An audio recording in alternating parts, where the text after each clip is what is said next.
Hello, hello, hello, and welcome to the Race to Speak Up podcast.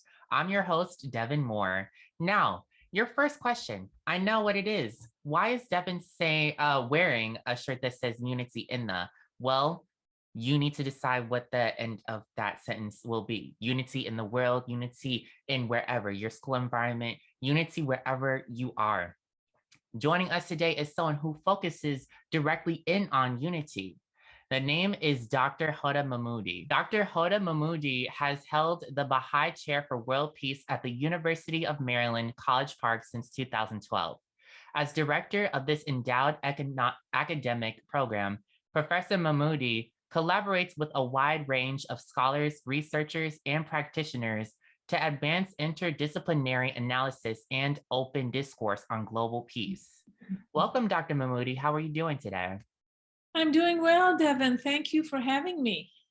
Thank you for joining me. I know this will be a good conversation. Yes. So why don't you tell us about you being on the Baha'i Chair for World Peace at UMD? Yeah. Well, I think your description put it well. It's an academic program. And what we're interested in is to look at what are the major barriers to creating more peaceful societies and ultimately a better world.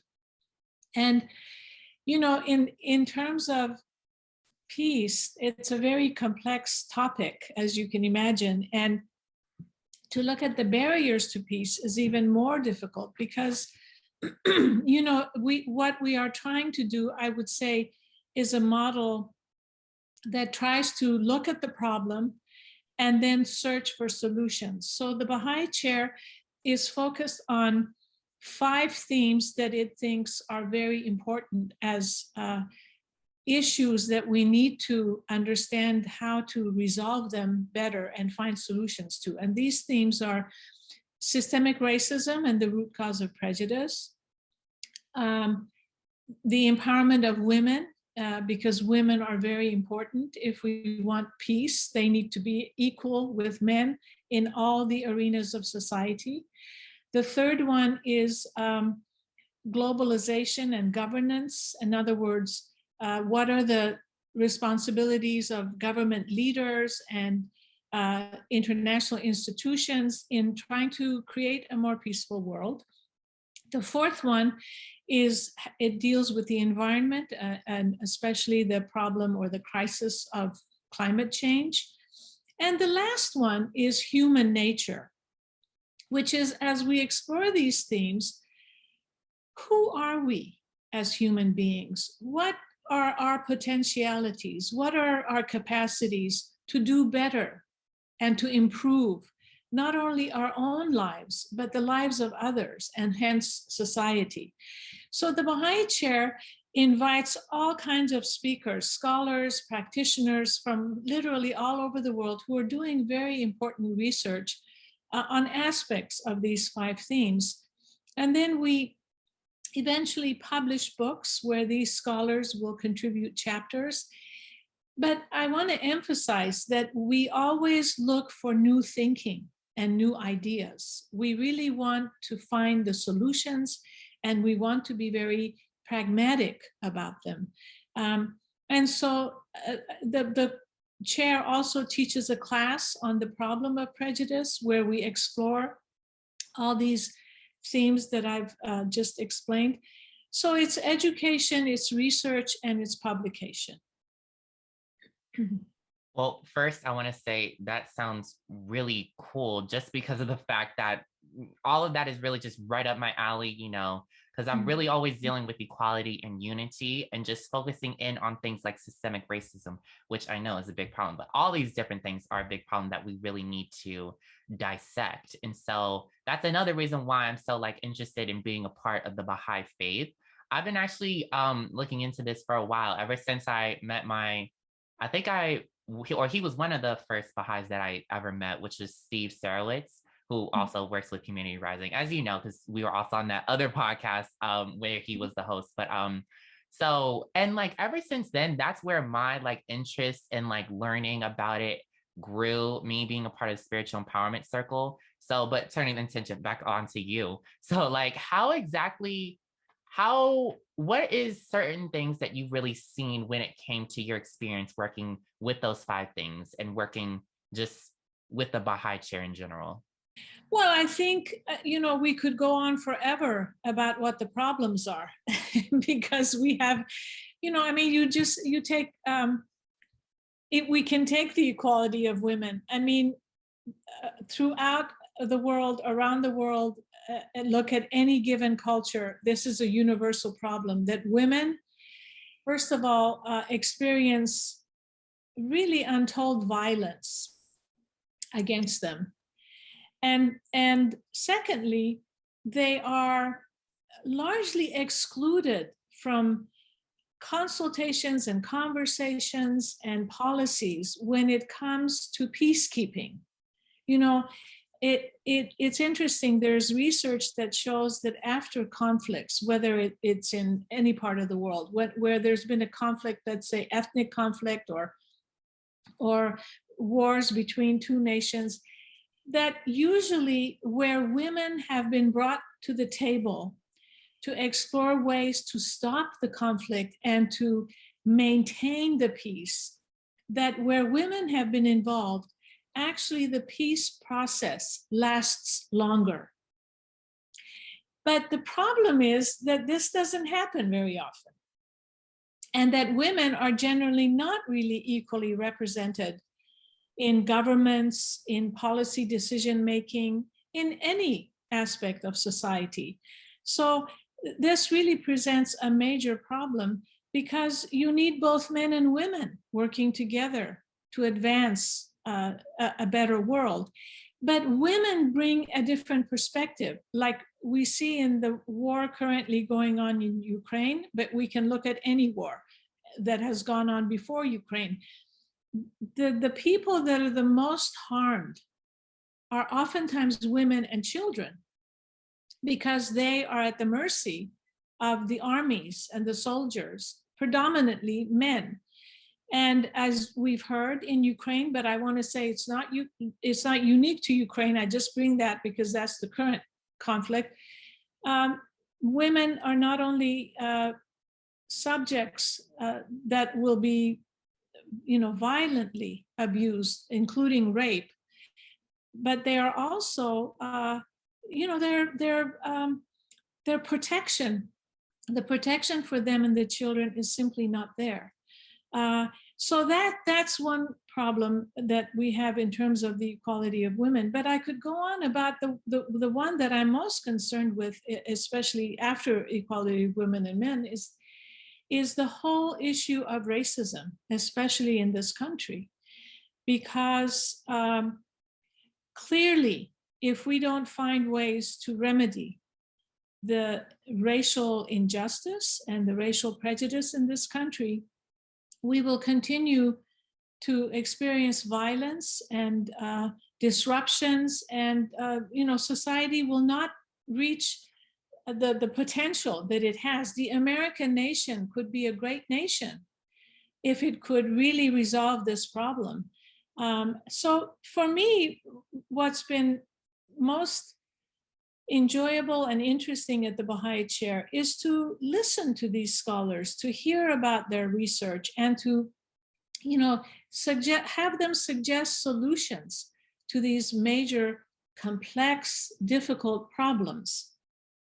Honestly, I couldn't agree with you more with just the fact that we really do need to go in and dissect these problems and, offer real solutions. And I know something that's really, I find both interesting and unfortunate is how, interconnected dealing with like women and or the empowerment of women and systemic racism can be. Because as soon as you bring that up, just for me personally, I immediately think Black women in hospitals, like that system. They're not getting the correct healthcare, or they're not, when it comes to just giving birth, it's so enraging to me. It The is. fact that Black women are having to go through this.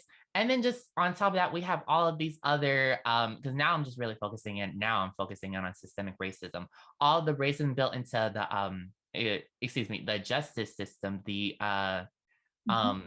job system, the hospital system, as I mentioned before, like education system, all these different all these different systems need to have unity in order for someone to just learn and grow. As I always say, when you're I'm sorry, I know you're about to say something. When you're in school, you need to, that's when you're really growing. That's when you're developing. That's when you need to learn, or that's when you are learning, excuse me. You should not have bullying, racism, discrimination based on anything should not be a part of your day. I couldn't agree more. And Devin, I want to say, I mean, you're so right about the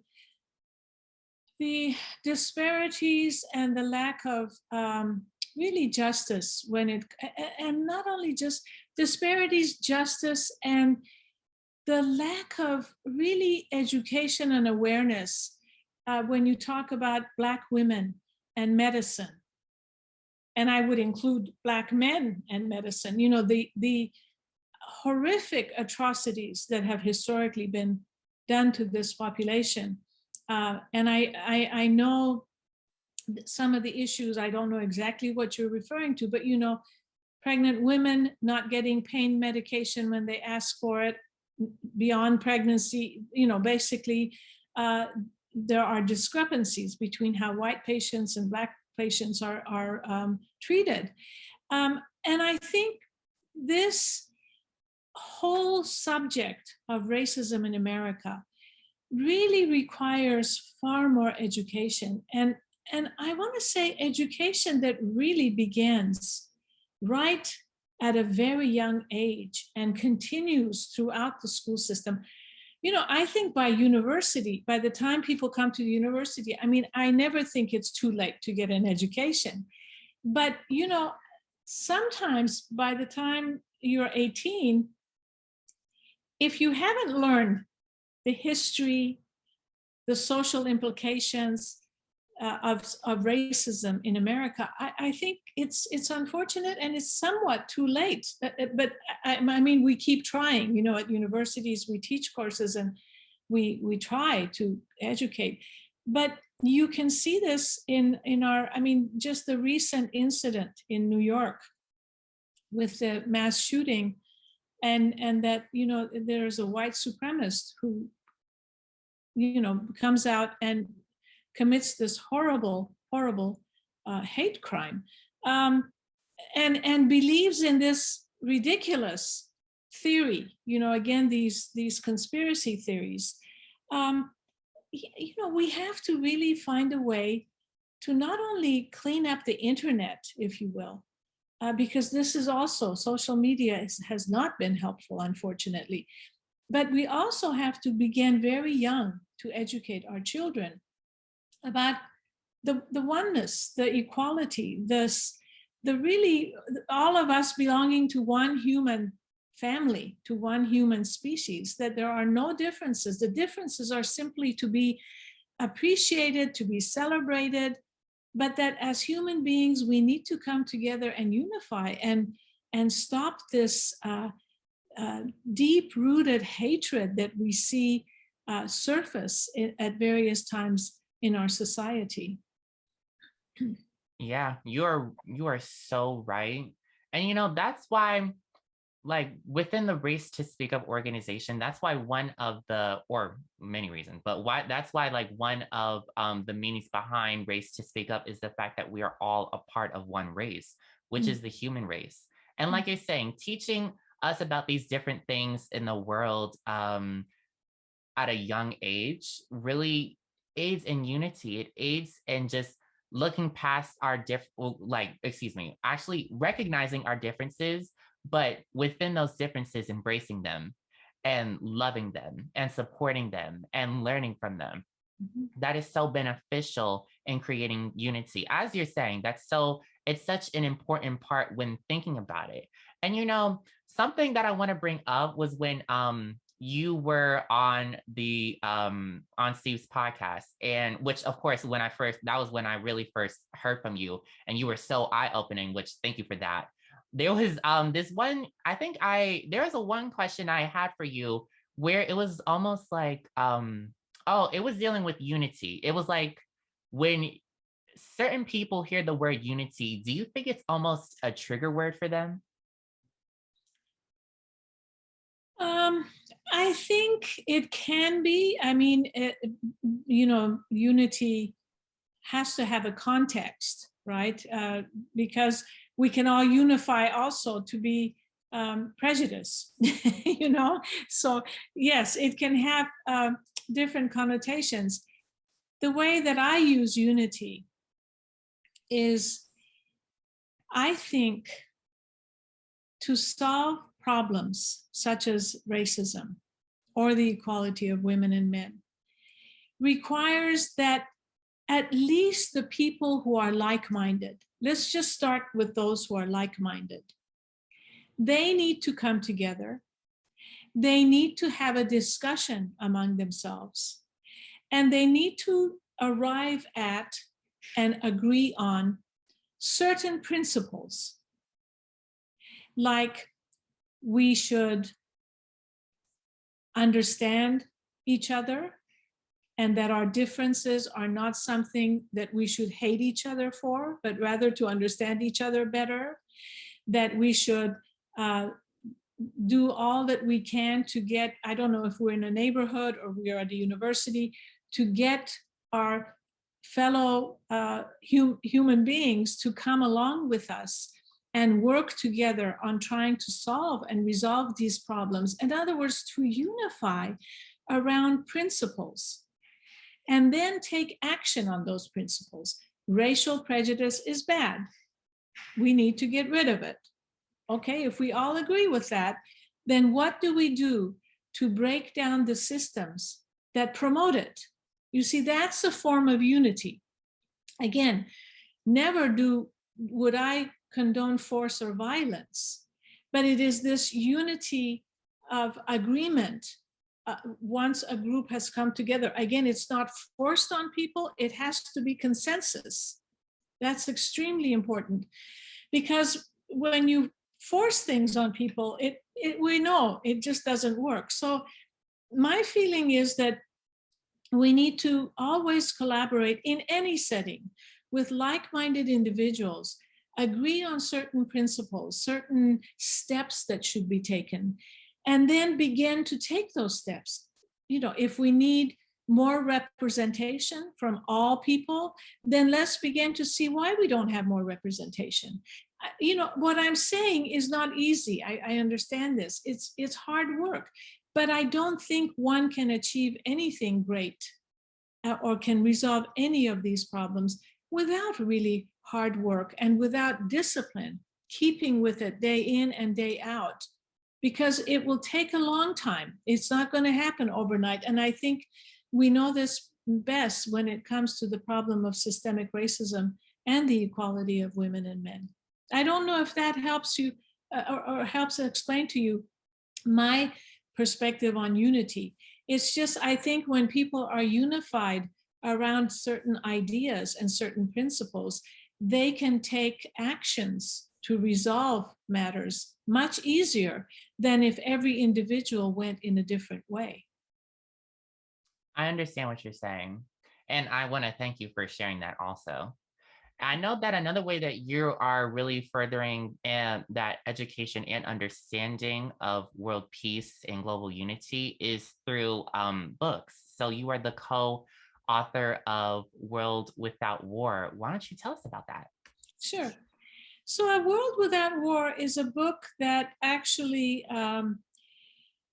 looks at, it's almost a case study of two individuals. They were Baha'is who resided in Iran in the 19, right around World War I, 1914, that time. And they read in the newspaper that there's this organization at The Hague in the Netherlands that is interested in hearing from people about how to establish peace in the world. I mean, and this is happening right as World War I is happening. And they decide to take action because they, Baha'is believe in peace, and they have certain principles that relate to how you achieve peace. So to make a long story short, they eventually end up going to The Hague in the Netherlands. I mean, imagine by the time they get there, it's after World War I because it was a difficult time to travel. So around 1918, they traveled to The Hague, and they go to this organization and they give them a letter from the head of the Baha'i faith, whose name is Abdul Baha, who describes the Baha'i, if you will, not only the Baha'i vision, but the process for achieving world peace. And of course, it's very much based on spiritual, but also practical solutions. And so they give this organization the letter. But unfortunately, the organization had by that time, the war happened, the world was in a horrible mess. And they thanked, of course, these men for traveling so far and doing this wonderful act of wanting to contribute to their vision of world peace for this organization. But what came out of that trip, and I don't think it was at all a wasted trip, was that we now have these very important letters written by Abdul Baha that pretty much say that world peace starts with the individual. In other words, peace has to start with the individual until it gets to the neighborhood, to the institutions, and ultimately to the society as a whole. And that, every person wants to have peace, but that isn't enough. What we have to work on is to raise human consciousness about peace.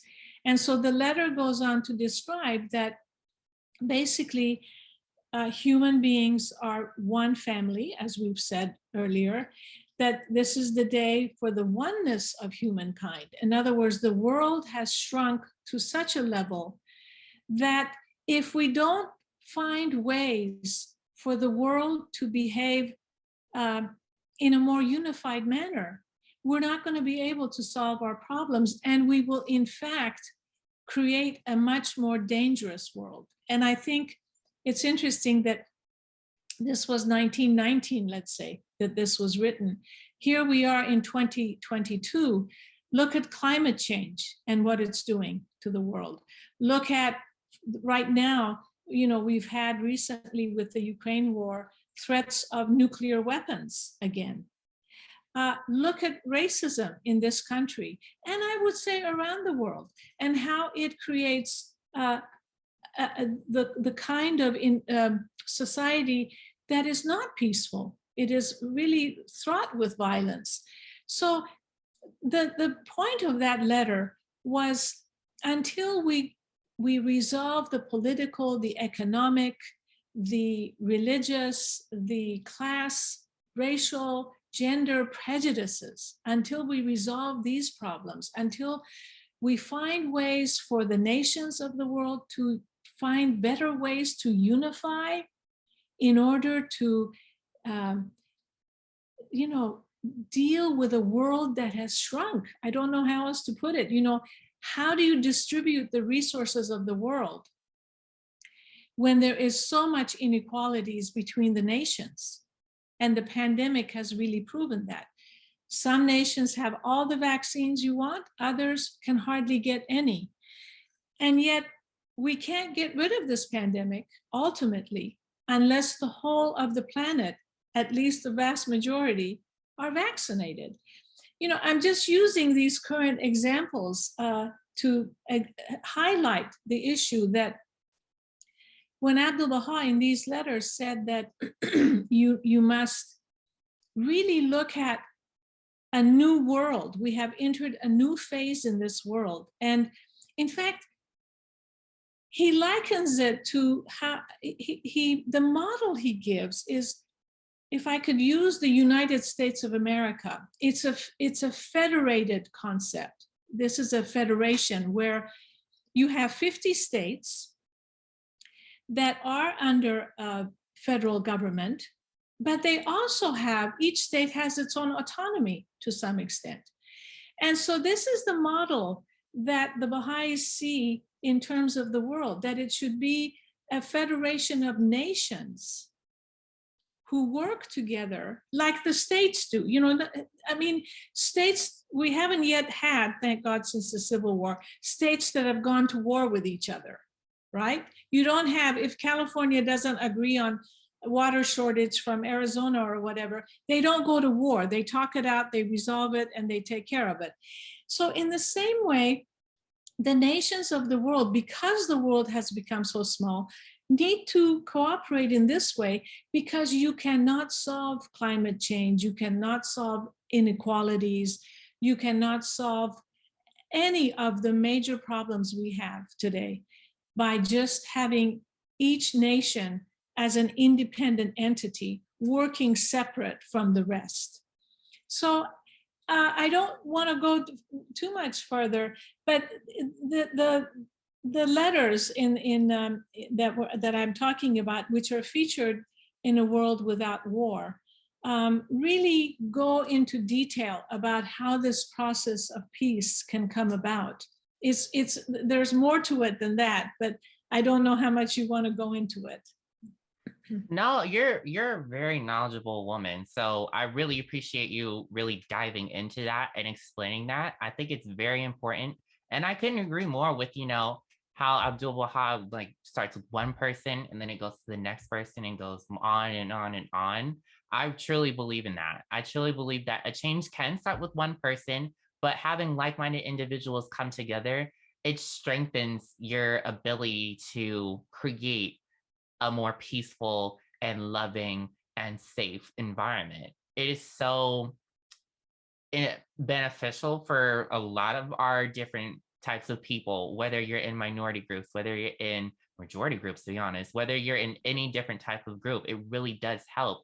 It really, it even encourages, upstanders. It's so important to be upstanders and help each other. Someone who supports, in case of bullying, the victim, they support the victim. But just in general, supporting each other is what we need in this world. Absolutely. I couldn't agree more. And I think that's the challenge is, when we look at social media, when we read the news, of course, we're getting all the negative, horrific stories, right? I mean, and I'm not putting down the press, they have to report on what's going on in the world. But the problem with that is, and we see this on social media, the amount of hate that is expressed on social media is so disturbing to me, because it makes you think that the world is now become mostly about hatred. But I don't agree with that. I think the majority of the people are good. The majority of the people are searching for ways to improve things, for having a better life, for making a better life for others. And so that's where this working with like-minded people becomes so important, because there will always be a minority that will promote hatred, be violent, etc., etc. But if you have enough people on the opposite end who are all about cooperation, collaboration, building positive things, creating positive ways of doing things better, then I think it will, I think it's, how shall I say it? It's a contagious positive element that takes over. And now more than ever, I think those individuals who are looking for a better world need to be hopeful and need to convey this hope. Because as you've mentioned bullying a number of times, and I think that's a really good word to use today, because in a sense, you could, just as individuals bully individuals, you have a nation that has certain individuals that bully, right? Another group of individuals, right? I mean, if you look at, and likewise, you have nations that bully nations. So you can start from the individual and build up all the way to the nations, this concept of bullying. And I guess the point that not only the Bahá'í Chair, but I'd like to make is that we need to really emphasize an alternative approach. And the alternative approach cannot also be one that creates more problems or creates, we are better and they are not, this us and them paradigm. So, at the chair, we're very careful not to fall into a trap of actually saying that, certain people are better than others, because that doesn't help the problem. What we'd like to do is to say, join us in trying to find better solutions, better ways, stopping the bullying, stopping the injustices, stopping the prejudices, whatever the problem.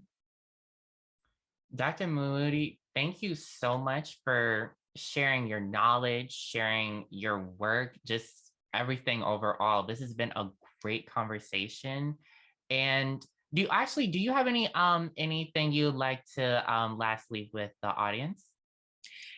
No, I think, Devin, I think I've said enough, but I want to appreciate you and what you are doing, because,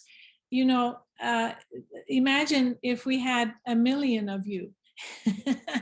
I mean, you see, that's what will bring about the change. And you, in your own way, are doing something very positive, very good. And I think you are a good model, an example of what we've been talking about today. Oh my goodness. Thank you, Dr. Mahmoudi. That really brightens my spirits. You are awesome. And I'll just one more question for you. Would you like to share any of your social media or website so people know where to follow you? If they just go to Google and put in the Baha'i Chair for World Peace, it'll get them to a website, and all of that information is on there. And I hope they do follow us. Awesome. Okay. All right. Well, thank you again. Thank you, Devin. And thank you to everyone who's listening. I hope you all come to see future Race to Speak Up podcasts. If you have any questions about the Race to Speak Up podcast, feel free to contact me at racetospeakup@gmail.com. Make sure to follow at Race to Speak Up on Instagram, Facebook, and Twitter for updates on future podcasts. Make sure to go over to my website, www.racetospeakup.com, and check out all things Race to Speak Up. And join the Humanity Rising movement. Humanity Rising offers scholarships for students making a difference in the world through service. Visit www.humanityrising.org for more information. Remember to ask yourself this one question: how do you race to speak up?